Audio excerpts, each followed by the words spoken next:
Que a paz de Deus esteja presente na sua vida. É um prazer, mais uma vez, nos reencontrarmos aqui no programa Escola Dominical no Web TV.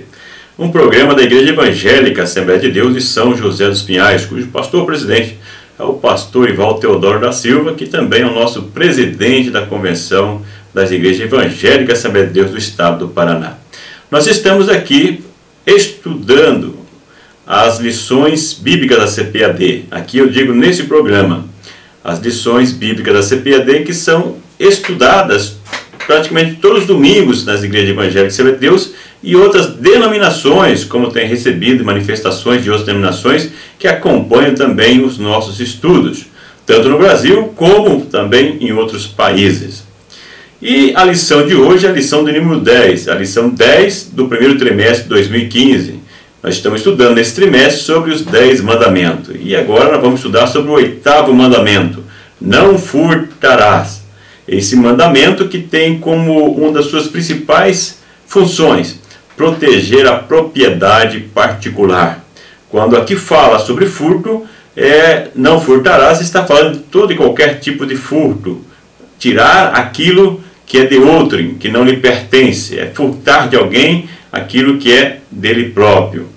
Nessa lição de hoje nós vamos ver que isso tem muito a ver também com a falta de confiança na providência divina ou no desrespeito da providência divina para a vida de outra pessoa. Vamos ver também que esse mandamento, além de punição, ele serve também como uma restauração do bem ou produto que foi furtado. Vamos ver que não é simplesmente punir o ladrão ou quem furtou, como nós vemos muitas vezes nos nossos dias de hoje, mas é trazer de volta aquilo que foi furtado, e nós vemos que o texto vai além. O texto bíblico, na lei mosaica, é restituir além do que foi roubado. Nós vamos ver sobre isso. Vamos ver também que já existiam leis antes da lei mosaica, que também tratavam da questão do furto. E por fim, nós vamos ver o exemplo do apóstolo Paulo, que Filipenses 4, capítulo 4, que eu já citei várias vezes, que é muitas vezes mal interpretado, nós vemos que aquele que aprende a estar satisfeito com aquilo que Deus nos dá, a pessoa está livre dessa prática do furto, porque alguém que reconhece a providência de Deus na sua vida é grato e sabe viver de acordo com as circunstâncias. Vamos ao primeiro tópico dessa lição.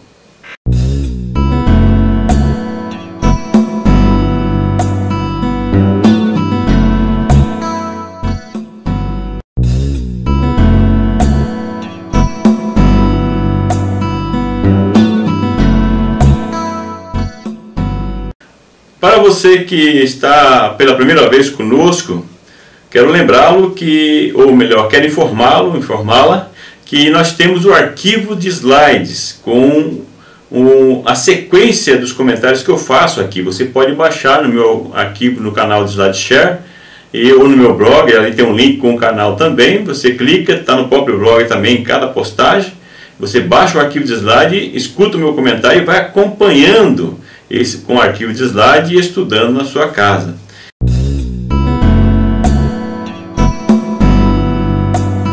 Furtar é tomar algo que não lhe pertence.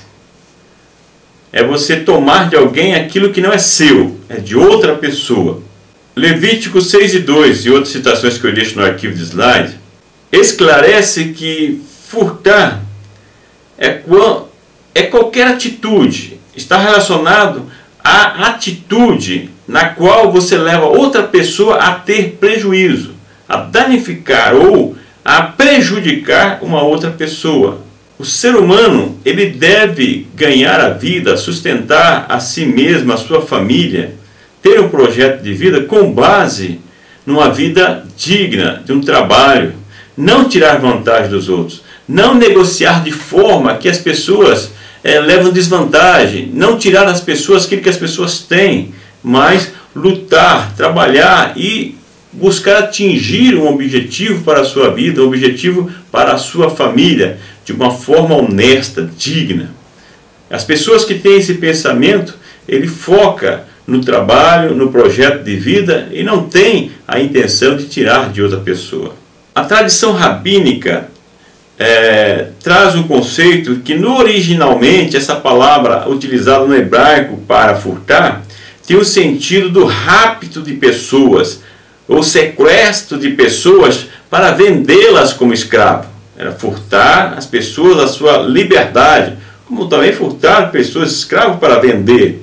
Então nós vemos aí o tráfico de pessoas, é nesse sentido. Raptar, sequestrar as pessoas para vender como uma mercadoria, furtar essas pessoas da sua liberdade.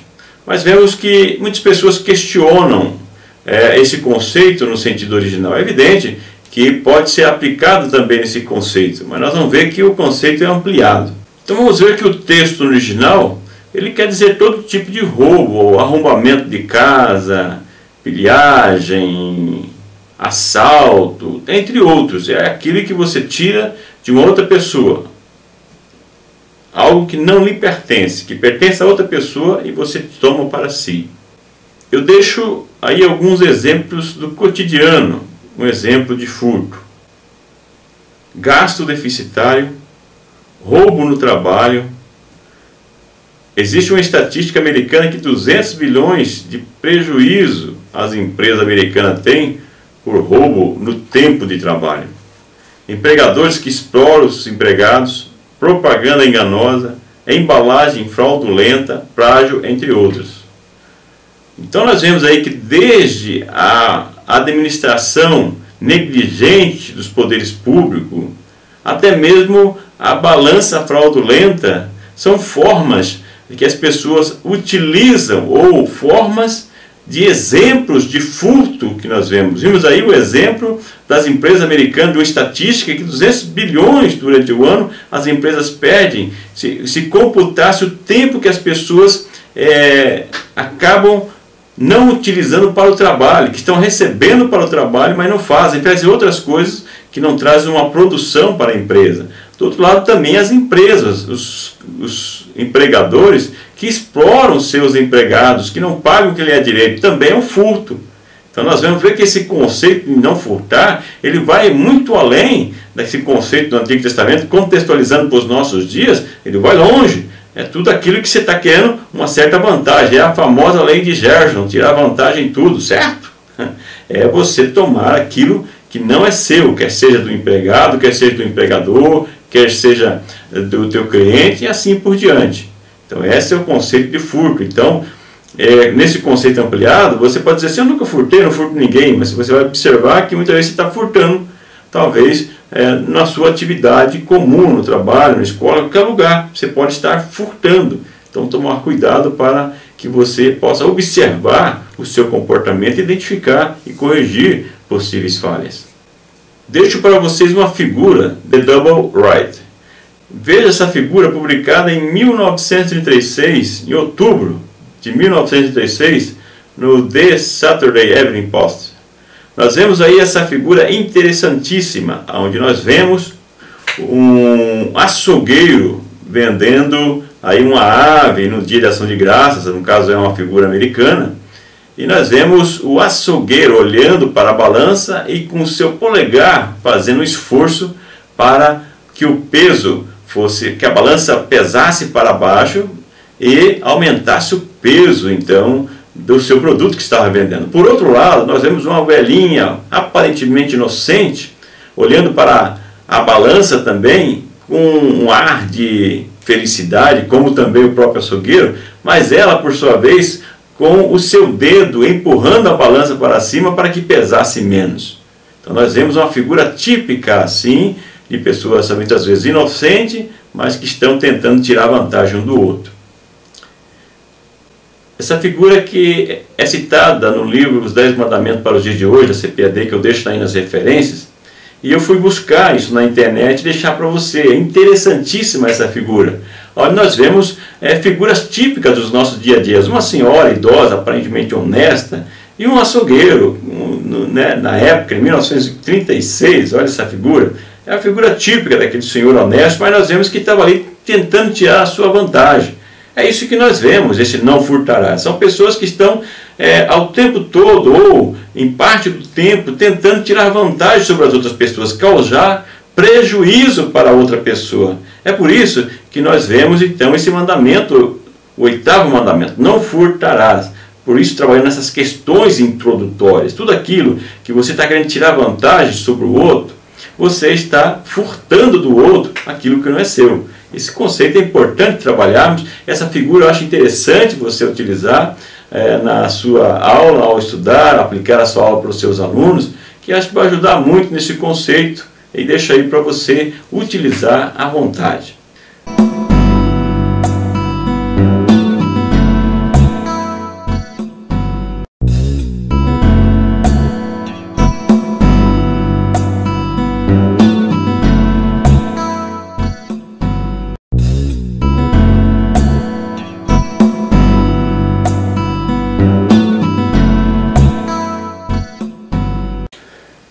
Na lei mosaica, nós vemos no texto da leitura bíblica, como outros textos que eu deixo no arquivo de slide, que você pode, como eu já disse, acompanhar também, nós vemos que o boi, se fosse roubado, deveria ser restituído 5 por 1.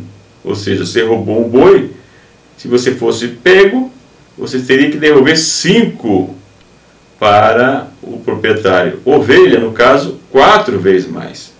Então, nós vemos que a lei, ela não só punia quem roubava, quem furtava, mas também se preocupava em que fosse restituído o que foi roubado. E nós vemos que aqui aplica 4, 5 vezes mais aquilo que ele roubou.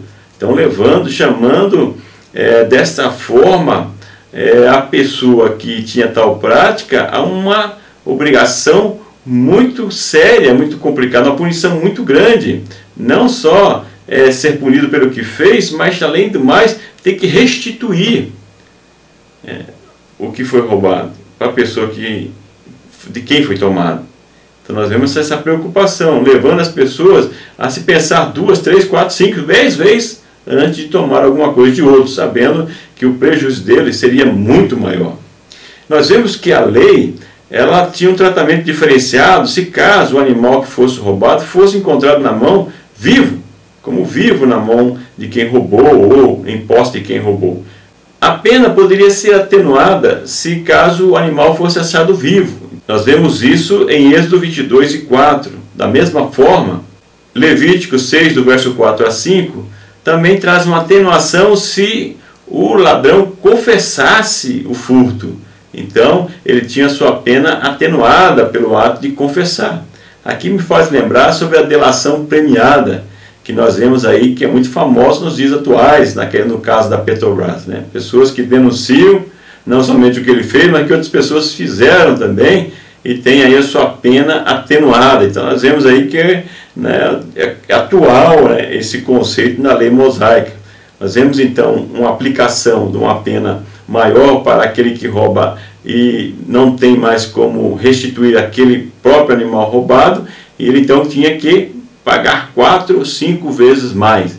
E também nós vemos que essa lei dava uma possibilidade de atenuação, ou seja, de uma diminuição da pena, se caso o animal fosse encontrado vivo ou se o ladrão tomasse iniciativa para contar ou confessar o que havia feito. Então nós vemos aí uma diferenciação na pena dependendo da atitude das pessoas. Por isso que é muito importante a atitude das pessoas, que eu tenho falado em vários vídeos também, a motivação. Qual o motivo que levou a ação das pessoas? No caso, da pessoa que rouba, mas que reconhece a sua falha, e isso leva a chegar até a pessoa e confessar o seu erro. Então não pode ser considerado com a mesma pena de alguém que roubou, não contou e foi pego em flagrante ou foi pego depois que cometeu o ato. Então são pessoas com índoles diferentes.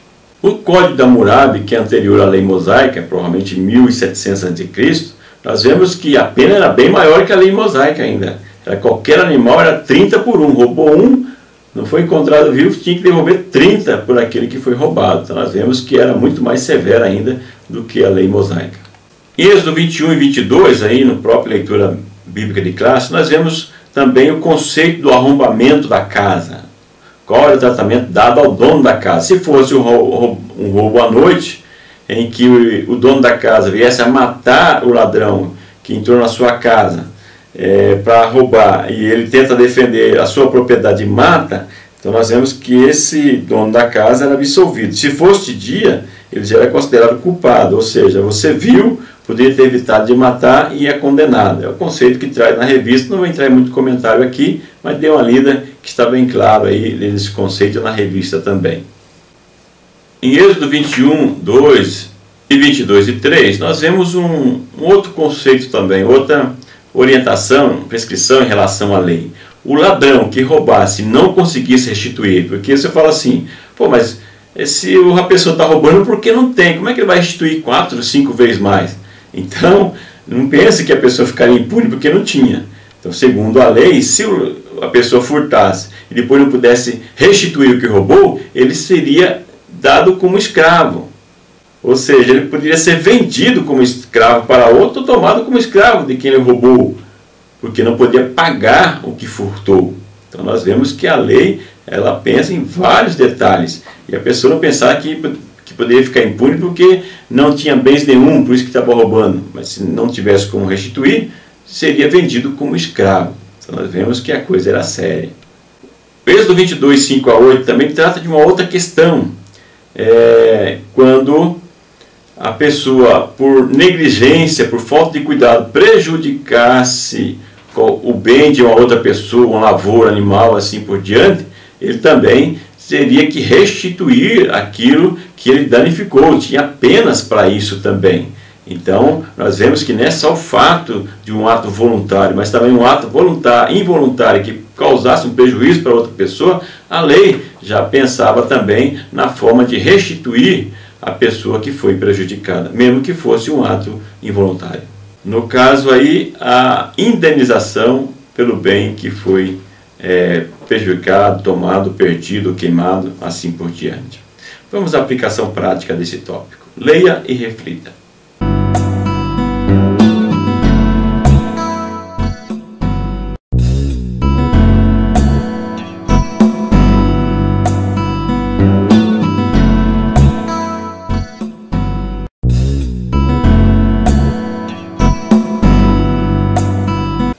Tem muitas pessoas que afirmam que o trabalho é uma maldição, ou seja, o trabalho veio por causa da queda do ser humano. Mas se nós olharmos Gênesis 1, 26 a seguir, vamos ver que o trabalho já foi instituído antes da própria queda. Então é uma observação a ser colocada por causa desse conceito que sempre as pessoas colocam. Nesse tópico eu coloco o trabalho digno como um antídoto contra o furto, ou seja, a pessoa que trabalha, a pessoa que se esforça para ter uma vida digna, tanto ele como a sua família, é uma pessoa que tem uma tendência a ter uma vida honesta, uma vida de bem, de paz com a sua família, e uma pessoa não tentada no sentido de buscar tirar proveito do outro, tomar do que é do outro, porque ele sabe o quanto é difícil conquistar e vai à luta buscando com o trabalho.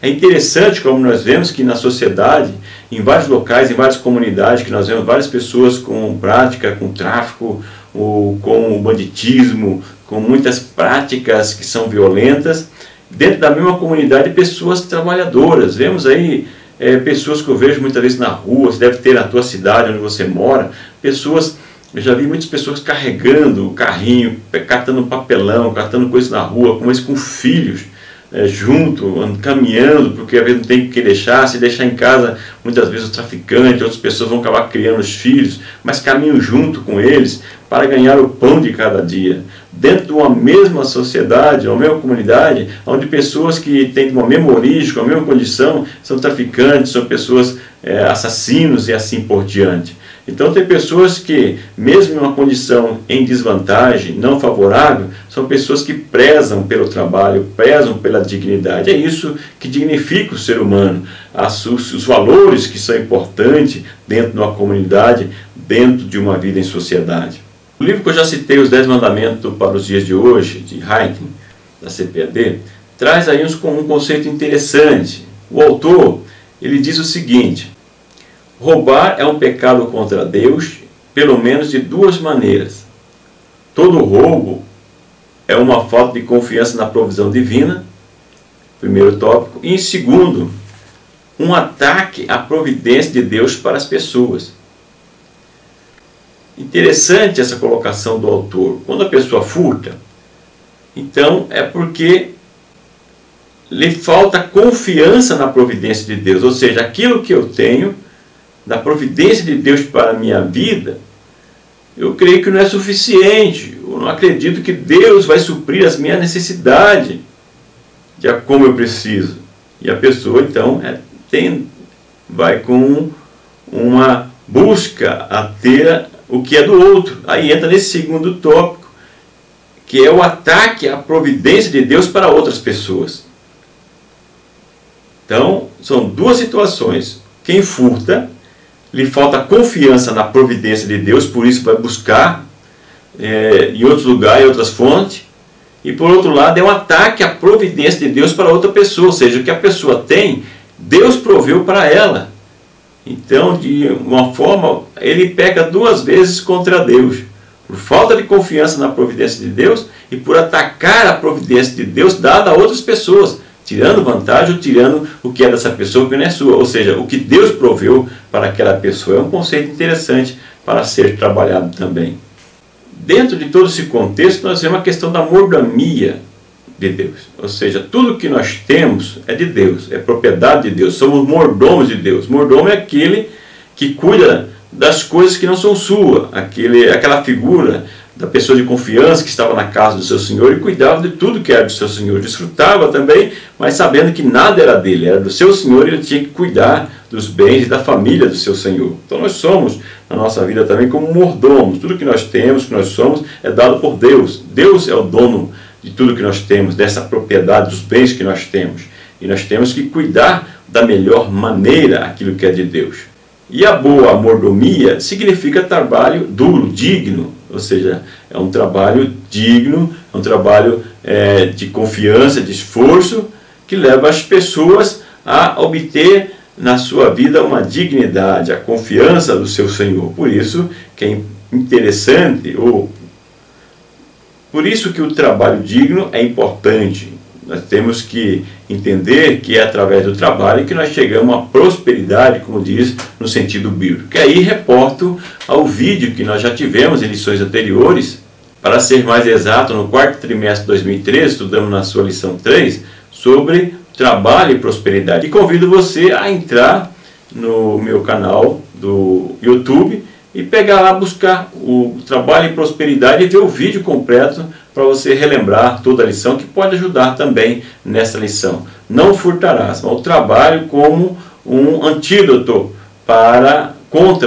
contra a prática do furto. Que a pessoa que é incentivada a trabalhar, a valorizar o que ganha, o que tem, é uma pessoa que não vai buscar tirar o que é do outro, sabe o valor das coisas que ele tem através do trabalho. Veja aí a aplicação prática e deixo para você refletir nesse tópico.